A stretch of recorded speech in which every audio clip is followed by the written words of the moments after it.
Have you ever heard a sound in your house, late at night? A sound that shouldn't exist? A knock, coming from somewhere inside the walls?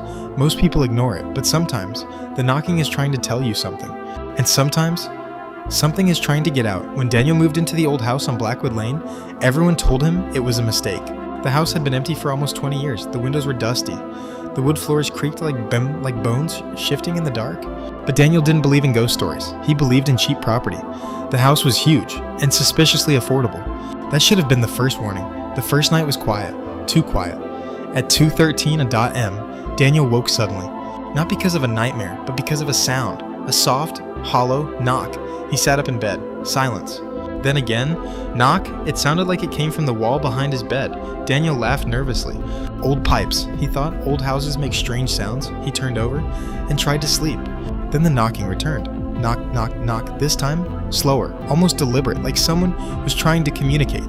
The knocking continued every night, always at the same time. 2:13 a.m. 3 knocks, 3 knocks. Daniel tried ignoring it. Until the 5th night, because on the 5th night, the knocking stopped. And something worse happened. He heard breathing, right behind the wall. Slow, wet, desperate breathing. Then a whisper, so faint, he thought he imagined it. But the words were clear. Help! Me! Daniel froze, his heart hammered in his chest. The voice was coming from inside the wall.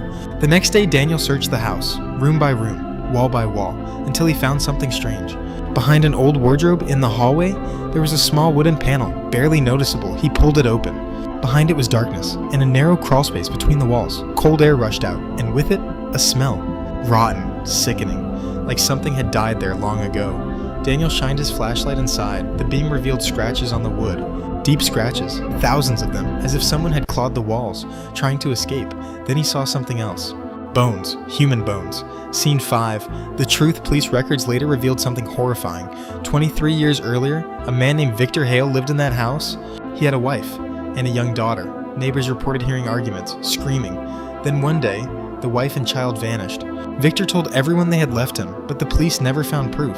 The case went cold. Victor died years later, alone, in that very house. But what police never discovered was the crawl space, or what Victor had hidden inside it.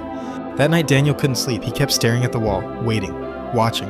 At exactly 2:13 a.m., the knocking returned. But this time, it wasn't coming from inside the wall. It was coming from the floor beneath his bed. Slow, heavy. 3 knocks, then a whisper. Right under him, closer than ever before, a voice filled with rage and sorrow. You opened it. Daniel's blood ran cold. The floorboards creaked. Something moved below the house. Something that had been trapped for decades. Something that had finally been released. Daniel disappeared 3 days later.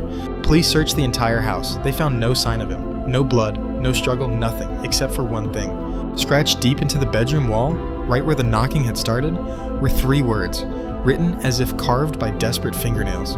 Still in here. And sometimes, late at night, new neighbors say they hear knocking, coming from inside the walls. 3 knocks, 3 knocks, as if someone is still trying to get out.